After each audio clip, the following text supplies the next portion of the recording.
తాకట్లో ఉన్న బంగారాన్ని విడిపించి ఆ రోజున మార్కెట్ ధర కట్టి మిగిలిన డబ్బును మీకు అందిస్తుంది కొమ్మూరి గోల్డ్.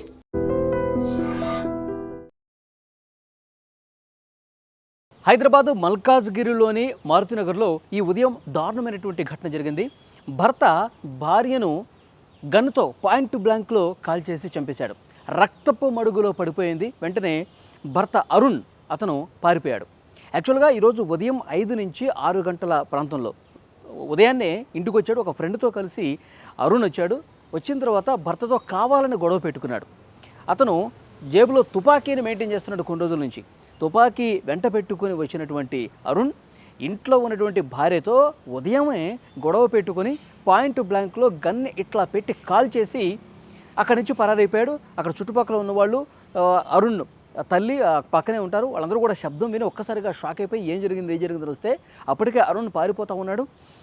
ఇక్కడ నిషారాణి, అరుణ్ భార్య నిషారాణి రక్తపు మడుగులో పాయింట్ బ్లాంక్లో పెట్టి తల మీద కాల్చాడు కదా, రక్తపు మడుగులో కింద పడిపోయి అప్పటికే చనిపోయింది. వెంటనే డయల్ 100కి ఫోన్ చేశారు అక్కడ ఉన్న స్థానికులు. పోలీసులకు సమాచారం వచ్చింది. పోలీసులు హుటాహుటిన అక్కడికి వెళ్ళి కేసు నమోదు చేశారు. ప్రస్తుతం అక్కడ ఆధారాలు కూడా సేకరిస్తూ ఉన్నారు. అయితే ఈ అరుణ్ అనే వ్యక్తి రెండో వివాహం చేసుకున్నాడు. యాక్చువల్గా మొదటి భార్యకి 2 పిల్లలు ఉన్నారు. వాళ్ళతో కూడా గొడవ పెట్టుకుని వాళ్ళు వేరే దగ్గర ఉంటున్నారు. మొదటి భార్య ఇతని నుంచి వేరుగా ఉంటుంది. అయితే ఇతను రెండో పెళ్లి చేసుకున్నాడు కదా నిషారాణి. ఈ నిషారాణి ఎవరో కాదు, మొదటి భార్య సొంత చెల్లెలు నిషారాణి. ఆమెనే పెళ్లి చేసుకున్నాడు. పెళ్లి చేసుకుని ఇప్పుడైనా కాపురం చక్కగా ఉంటుందనుకుంటే ప్రతిరోజు తాగి రావటం, గొడవ చేయటం, ఏదో రకంగా గొడవ పెట్టుకోవటం, అంటే ఒక సైకోలాగా బిహేవ్ చేశాడు అరుణ్. ఎప్పుడూ కూడా రెండో భార్యతో కూడా గొడవ పెట్టుకుంటూ ఒకసారి పుట్టింటి వెళ్ళిపోవటం, మళ్ళీ రావటం, మళ్ళీ గొడవ చేయటం, మళ్ళీ వెళ్ళిపోవటం, ఈ విధంగా జరుగుతూ ఉంటుంది. ఈసారి అంటే ఒక గన్తో భార్యనే కాల్చి చంపేంత కిరాతకుడిగా మారిపోతాడని చెప్పి పాపం ఆమె కూడా ఊహించలేదేమో. ఏదో గొడవ పెట్టుకుంటాడు, ఏదో ఒక రోజు మారతాడులే అని చెప్పి ఆ పిచ్చితల్లి భావించి ఉంటుంది. నిషారాణి ఈరోజు ఉదయం తెల్లవారుతుండగా 5:30 సమయంలో ఒక ఫ్రెండ్తో కలిసి వచ్చినటువంటి అరుణ్ పాయింట్ బ్లాంక్లో పెట్టి గన్ పెట్టి కాల్ చేసినటువంటి పరిస్థితుంది. అసలు ఈ రివాల్వర్ అతని చేతికి ఎట్లా వచ్చింది, దీని మీద కూడా పోలీసులు ప్రస్తుతం దర్యాప్తు చేస్తున్నారు. కొద్ది నెలల క్రితమే అంబర్పేటలో గన్తో హల్చల్ చేశాడు. ఆ టైంలో పోలీసులు అతను అదుపులోకి తీసుకున్నారు. అరెస్టు కూడా చేసి జైలుకు పంపించారు. ఈ మధ్యనే ఆయన బెయిల్ మీద బయటకు వచ్చాడు. అంటే ఆ తుపాకీతో అతను ఏం చేసేవాడు? ఇతను ఒక చిన్నపాటి రియల్ ఎస్టేట్ వ్యాపారిగా తెలుస్తోంది.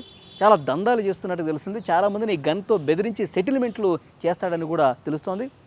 అప్పుడే అంబర్పేటలో వాహనాలు తనిఖీ చేస్తున్న టైంలో అతను గన్తో పట్టుబడ్డాడు. వెంటనే అతన్ని అదుపులోకి తీసుకుని అక్రమంగా అసలు ఏమాత్రం లైసెన్స్ లేనటువంటి ఒక ఆయుధాన్ని, ఒక తుపాకీని ఎట్లా పెట్టుకున్నాడని చెప్పి పోలీసులు దాని మీద దర్యాప్తు చేశారు. ఆల్రెడీ కేసు నమోదు చేశారు, జైలుకి పంపించారు.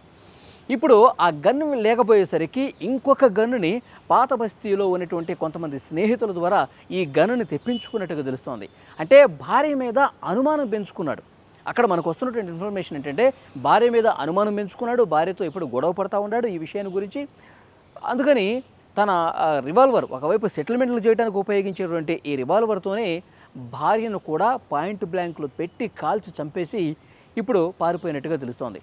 సో డెఫినెట్గా పోలీసులు 3 బృందాలు ఏర్పాటు చేశారు. అతని కోసం గాలింపు చేస్తూ ఉన్నారు. అతను హైదరాబాద్లో ఉన్నాడా లేకపోతే ఈ రాష్ట్రాన్ని వదిలేసి వెళ్ళిపోయాడా? అన్ని చెక్ పోస్టుల దగ్గర కూడా పూర్తిగా బందోబస్తు ఏర్పాటు చేశారు. ఎక్కడున్నా సరే 24 గంటల్లో పట్టుకొని తీరతామని చెప్పి మల్కాజ్గిరి పోలీసులు కూడా చెప్తున్నారు. 3 బృందాలు ప్రస్తుతం అతని కోసం గాలింపు చేస్తున్నటువంటి పరిస్థితి ఉంది. అయితే ఈ అరుణ్ తల్లి ఏదైతే పోలీసులు ఇన్వెస్టిగేషన్లో భాగంగా అక్కడ రక్తపు మడుగులో పడిపోయినటువంటి నిషారాణి కేసుకు సంబంధించి దర్యాప్తు కోసం వెళ్తే వాళ్ళ తల్లే చెప్తోంది, ఈ చంపినటువంటి కిరాతకుడు రాక్షసుడు అరుణ్ ఎవడైతే ఉన్నాడో అతని తల్లే చెప్తోంది, నా కొడుకే చంపేశాడు ఈమెని, నా కొడుకుని చట్ట ప్రకారం కఠినంగా శిక్షించండి, ఒక సైకోలాగా, ఒక మూర్ఖుల్లాగా మారిపోయాడు, మేము ఎంత చెప్పినా వినలేదు, భార్యతో గొడవలొద్దు, మొదటి భార్యని వదిలేశాడు, ఆమె జీవితాన్ని నాశనం చేశాడు, వాళ్ళ చెల్లినే మళ్ళీ రెండో పెళ్లి చేసుకుని కూడా చాలా దుర్మార్గంగా ప్రవర్తించాడు, ఒక సైకోలాగా. మరి వాడు మతిస్థిమితం కోల్పోయాడా లేదో తెలియదు కానీ చాలా దారుణంగా ప్రవర్తించాడు.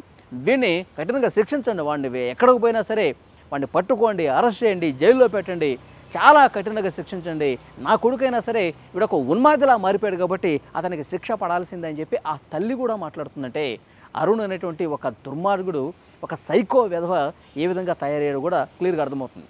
సో డెఫినెట్గా పోలీసులు అయితే 3 బృందాలు పక్క రాష్ట్రాలకు కూడా పంపించి ఎక్కడున్నా సరే గాలింపు చేస్తున్నారు. ఉదయం 5:30 గంటలకి ఇది జరిగితే వెంటనే 6:30 గంటల లోపే, ఒక గంట లోపలే పోలీసులు ఇన్ఫర్మేషన్ తెలుసుకుని అక్కడికి వచ్చారు. అయితే పోలీసులు హుటాహుటిన అతన్ని పట్టుకునే ప్రయత్నంలో ఉన్నారు. అక్కడ లోకల్గా ఉన్నటువంటి సీసీ కెమెరాలను కూడా పరిశీలిస్తూ ఉన్నారు. ఎటువైపు వెళ్ళాడు, ఎటువైపు అతనికి సహకరించింది ఎవరు? ఎందుకంటే ఉదయాన్నే వచ్చేటప్పుడు అతను ఒక్కడే రాలేదు, అతనితో పాటు ఒక ఫ్రెండ్ కూడా వచ్చాడు. మరి ఈ ఫ్రెండ్ ఎవరు? ఈ భార్యను చంపడానికి అతను సహకరించడా? ఈ గన్ను ఇతని చేతికి రావడానికి అతని పాత్ర ఏమన్నా ఉందా? అసలు ఈ గన్ కల్చర్ హైదరాబాద్లో ఏ విధంగా వస్తుంది? పాత బస్తీ నుంచి కొనుగోలు చేశాడని ఒక సమాచారం వస్తున్న నేపథ్యంలో పాత బస్తీలో ఆ గన్ ఎవరిచ్చారు? ఆ పాత బస్తీ వాళ్ళకి గన్స్ ఎక్కడి నుంచి వస్తున్నాయి? దీని మీద కూడా చాలా క్లియర్గా ఇన్వెస్టిగేట్ చేయాల్సినటువంటి అవసరం ఉంది. మల్కాజ్గిరిలో ఈ ఉదయం జరిగినటువంటి ఘటనతో ఆ ప్రాంతం ఒక్కసారిగా ఉలిక్కి పడినటువంటి పరిస్థితి ఉంది. అక్కడ ఉన్న స్థానికులు భయాందోళన వ్యక్తం చేశారు. ఉదయాన్నే 5:30-6 గంటల సమయంలో పేలుడు లాగా ఒక శబ్దం రావడంతో వచ్చి చూస్తే అరుణ్ పారిపోతా ఉన్నాడు. రక్తపు మడుగులో భార్య నిషారాణి పడిపోయి ఉండటాన్ని చూసి ఒక్కసారిగా వాళ్ళందరూ కూడా షాక్ అయ్యారు. పోలీసులకి ఇన్ఫర్మేషన్ ఇవ్వడంతో ఈ ఘటన అనేది బయటకు వచ్చినటువంటి పరిస్థితి. పోలీసులు ప్రస్తుతం అతన్ని వెతికే పనిలో ఉన్నారు. 3 బృందాలు గాలిస్తూ ఉన్నాయి. ఎట్టి పరిస్థితుల్లో అతన్ని పట్టుకుని తీరుతామని చెప్తా ఉన్నారు.